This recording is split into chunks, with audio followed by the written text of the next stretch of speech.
Hello everyone, welcome again to the channel. Today I want to share with you some information about the Ukrainian refugee crisis, and this particularly in Europe. So I will show you three articles related to this in order of date. So this one was from May 27th, and it says solidarity, gratitude, bitterness, resentment. The Ukrainian refugee crisis is getting complicated. And this comes from this website that is called Euronews. And they provide here a video. It's a very interesting video. It's about 20 minutes long. I'm going to just show you a few selected portions of the video. This is kind of the summary of what they talk about in the video, so I'm going to highlight some sections. It says 3 months after the start of the war in Ukraine, more than 5 million refugees have transited through the European Union. Remember, this was in May when this article was produced. Already now June 26, almost 1 month later, is around 8 million as far as the latest information.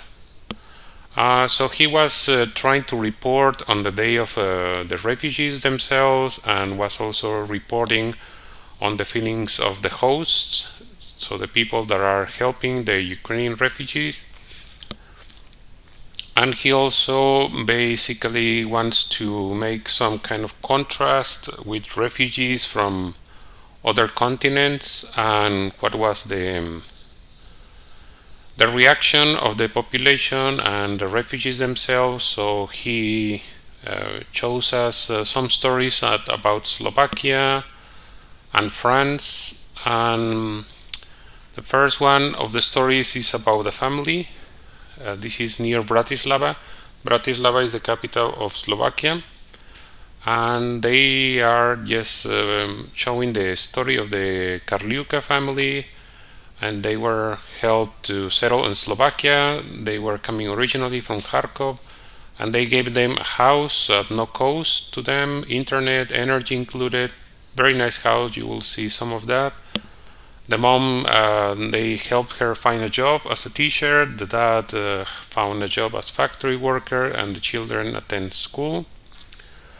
And then they moved to another section of Bratislava. This is the border with Ukraine, and they say that people there have grown resentful. They accuse refugees of abusing people's goodwill, doing shady business with humanitarian goods, and being aloof and demanding. And they say that we definitely have to keep helping, but not everyone deserves the help that we're offering them. And there is also, when they made the contrast with refugees for another section, this is in France. So they went to a sports arena complex, and there they say they have 29 young Ukrainian athletes, and they are hosted with great care. They train, eat, and sleep at the complex. They have drink conditions to live and train. And just 100 kilometers away, in exactly the same region, many other migrants who are also fleeing wars and conflicts don't merit the same opportunities. So these are migrants from Eritrea, Sudan, and Afghanistan, and they are surviving in really harsh conditions in improvised camps. Many of these refugees were playing football in a barren wasteland, totally different world from the smart sport facilities that were offered to Ukrainians. And so this is kind of the summary of what they talk about in the video. So let me show you some images, because I think, of course, images are more helpful to understand what is happening here. So I will show you some sections of the video, so you will have a better opportunity to see what is there. So the first is the family that you're looking here. This is the family that is in Bratislava. So this is a Ukrainian family.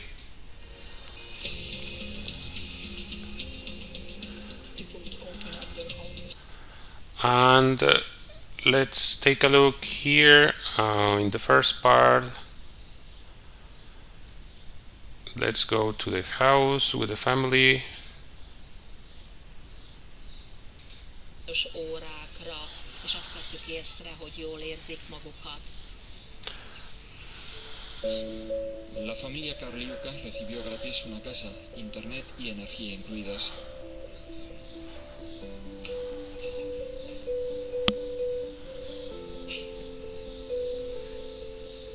Antiguo profesor de educación física, el padre fue ayudado a encontrar trabajo en una fábrica química, en tanto que progenitor de 3 hijos fue exento de combatir en el frente.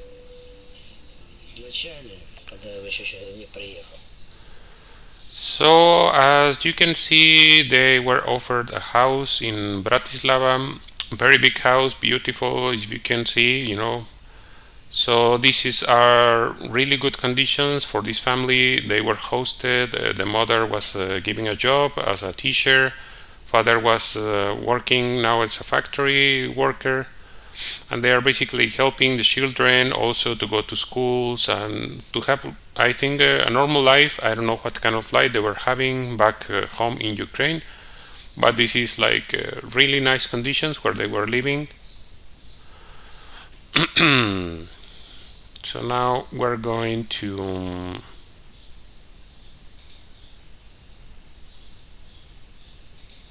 Eslovaquia se ha demostrado generoso con su vecino, pero el ambiente está cambiando.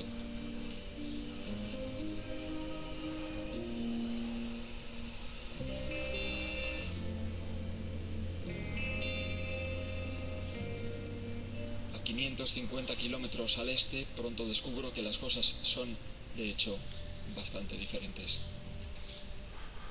So then he goes to the border and he's talking to a woman who was helping Ukrainian refugees before, and he interviews her. So let's take a look at the interview. I think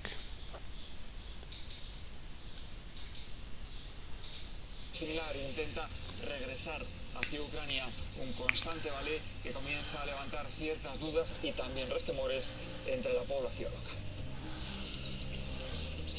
Renata trabaja en un centro social para menores con minusvalías mentales. Me dice que participó de forma activa en campañas de apoyo a refugiados.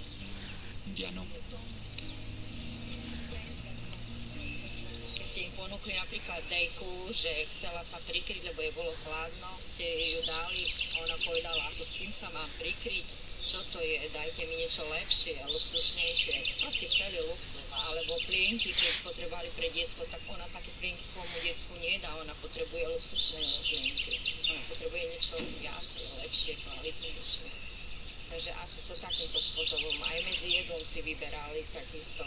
Keď im niekto ponúkol obyčajný chleba, tak na neho pozerali, aj keby neviem čo, ste mu dali, že nejaké pomie. so. As you said, they were talking about the reaction, the initial reaction of Ukrainian refugees, and they were saying that, of course, they didn't have like the most humble attitude. And of course people get tired of that kind of behavior. Then he later in the video says something else about how a lot of Ukrainians had a significant amount of money, and they were, taking the money out in Bratislava, buying euros, then going back and forth between Ukraine and Bratislava, trading euros for more money, doing some kind of businesses, trading, these kind of things. They were buying cars, luxury cars, without paying taxes, and then selling the cars in Ukraine, these kind of things. Honestly, I don't see anything wrong with that on its own. It's just probably someone trying to make some money. I don't think that is particularly bad, but of course, you put the whole thing together into context. Okay, you're a refugee, you don't have money, you come here because you need help, but then you're doing businesses, so people become resentful with this kind of behavior. So that's why they were complaining about. And then they talk with this lady, which is the owner of a bar in this same section near the border. So let's see what she's saying.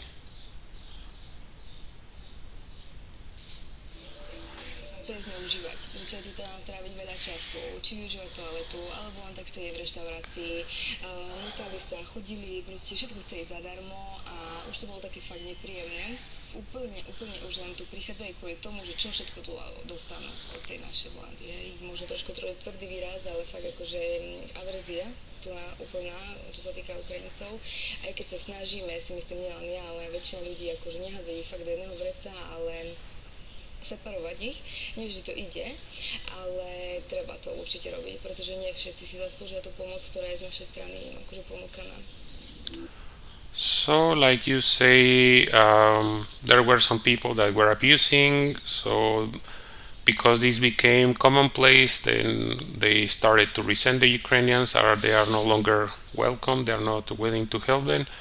Like she says, they are trying to not generalize, but it seems like most people have the same attitude, like they are no longer welcoming for this kind of situation. Then they go to a newspaper where they are talking to a woman who is the chief editor, and she's giving her opinion. She gave a job to a Ukrainian woman to work there to create an Ukrainian version of their own newspaper. And then they interviewed her to talk about what is her opinion about all this, and let's hear what she has to say. Like when people complain, Ukrainian kids were to be taken into kindergartens, and then Slovaks started saying, oh, but we don't have enough capacities even for our own kids. And I mean, it's not wrong. It's really, it is true that Slovakia has many problems with capacities in all areas of social life, including healthcare, for example. So that's her opinion, and it is probably the same opinion shared by many people in the public in Slovakia. Slovakia is a poor country, it's Eastern Europe. Eastern Europe is only marginally better than it was before they were part of the European Union. A lot of things haven't improved, so a lot of the countries in Eastern Europe, even if they are part of the European Union, they still have a lot of lack in economy and development, and all kinds of services are not the same as Western Europe. So now he moves to France, and we will see the people, the athletes from Ukraine, and where they are living and training.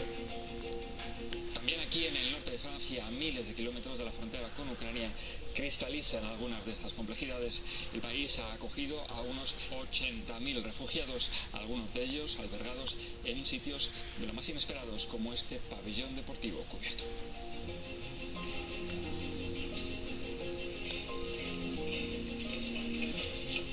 ...29 jóvenes atletas están albergados aquí. Entrenan, comen y duermen en el complejo. Pocos pudieron llegar con sus familias. Ilya, saltador de pértiga de 16 años, llegó solo.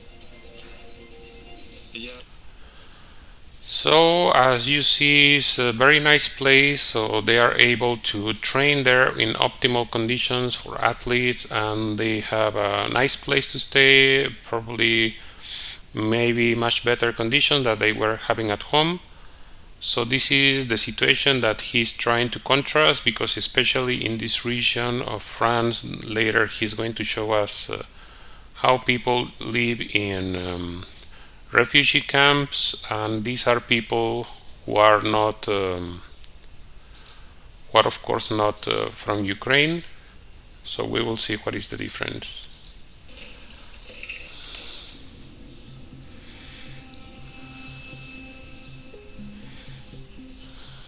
centenar de kilómetros en la misma región, inmigrantes con necesidades desesperadas no están teniendo las mismas oportunidades, denuncian organizaciones no gubernamentales. Cientos de personas acampan en condiciones dramáticas aquí a la espera de poder cruzar al Reino Unido. La tarde que vengo, estos inmigrantes se han reunido para recargar sus teléfonos y compartir actividades deportivas. So you see the high contrast between the place where these people are playing sports compared to the other refugees, and the only difference is that they come from a different country. So this is what he's trying to do, make a contrast about how they are being treated. Let's go a little bit further. نفس السيستم الشيء الحاصل في اوكرانيا والشيء الحاصل في افريقيا ما في اختلاف. Entre otras ONGs, Utopía 56 les ofrece primeros auxilios y apoyo logístico. Paseo con uno de sus coordinadores por un descampado convertido en campamento improvisado.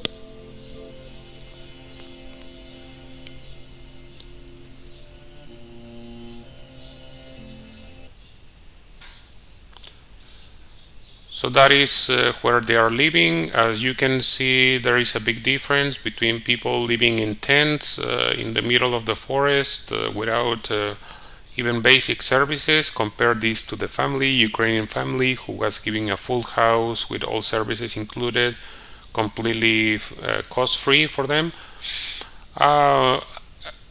In any particular case, I don't think it is wrong to do that. What I think it is incorrect, and what this man, this reporter, is trying to highlight is the big differences, the discrimination that these people are suffering. You know, they're also refugees, but they're not treated in the same way.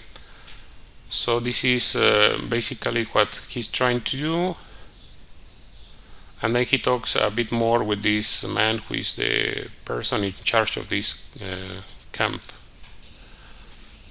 C'est un ensemble de discriminations qui existe, je pense, depuis des années dans notre société, et qui fait qu'en effet, ces personnes-là, on a eu l'habitude de toujours vouloir les repousser hors du territoire.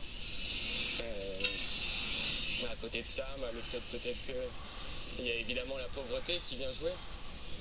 C'est des personnes avec très très peu de ressources et qui ont besoin de cet accompagnement et de cette intégration, alors que des personnes qui sont tout de suite plus aisées, la porte est plus ouverte. So it is a little bit, let's say, illogical, but people that need more help have less help, and people that need less help actually get more, you know. So overall, it's very interesting.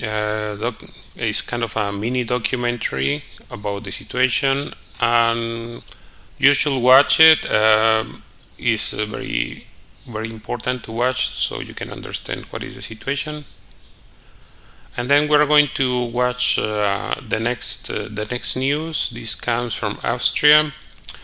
It's a story from June 2nd, and is related to an incident that took place where some Ukrainians were beating up some taxi drivers in Vienna. And the article itself talks about an Austrian politician which is demanding all Ukrainians to be kicked out. So let's take a look at the video, in case you didn't watch it before. Diese Arschlöcher. Verpisst euch!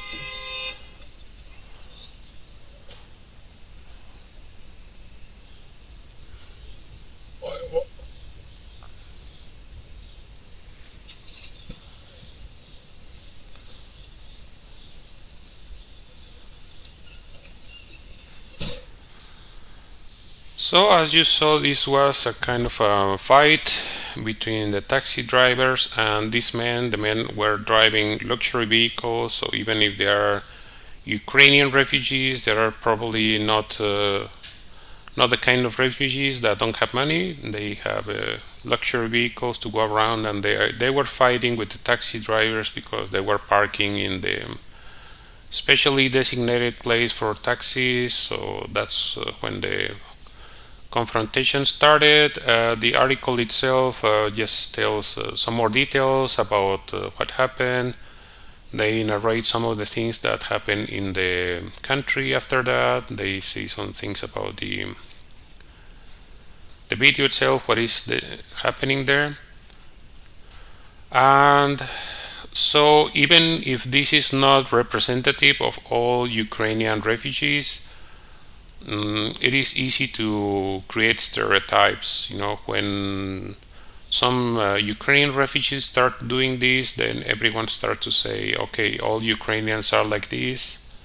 So I don't think that's the case, but it doesn't matter because it creates this resentment with people from the host countries. So that's why they are not very willing to host them anymore.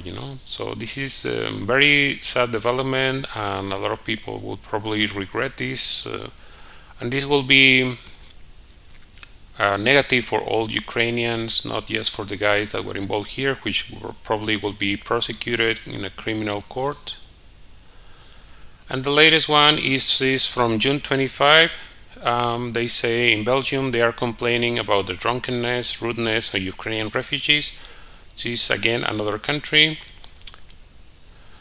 and it's really kind of the same situation. They say that initially they were very welcoming, but then started to pass the time and they started to think, okay, so what are we going to do now with these people? We thought they were going to stay only for a short time, and now this is becoming a long stay. So this is what I think is happening here, that they need to have a more permanent solution for refugees. For all refugees, they need to have a way to find a house, a job, and if they want to stay, they should be able to have legal documents that allows them to stay and have a normal life. I think this is the same opportunity that should be offered to everyone that is in a refugee situation, not just the Ukrainians. So this is my opinion. I hope such a situation will be solved, but right now, like you have seen, more than 8 people have left, 8 million people have left Ukraine. So this is a huge crisis, even by the numbers, comparing it with all other refugees that came to Europe in the past. So it's a big challenge. It's going to create strain in everyone, the host countries, the host families, the refugees themselves. It's a very difficult situation for everyone. So I just wanted to give you this information. That's what I wanted, and that's my opinion. Let me know what you guys think about it. And as always, I ask you to please like the video, share it in social media, subscribe to the channel. I hope to see you again very soon. Thank you for watching.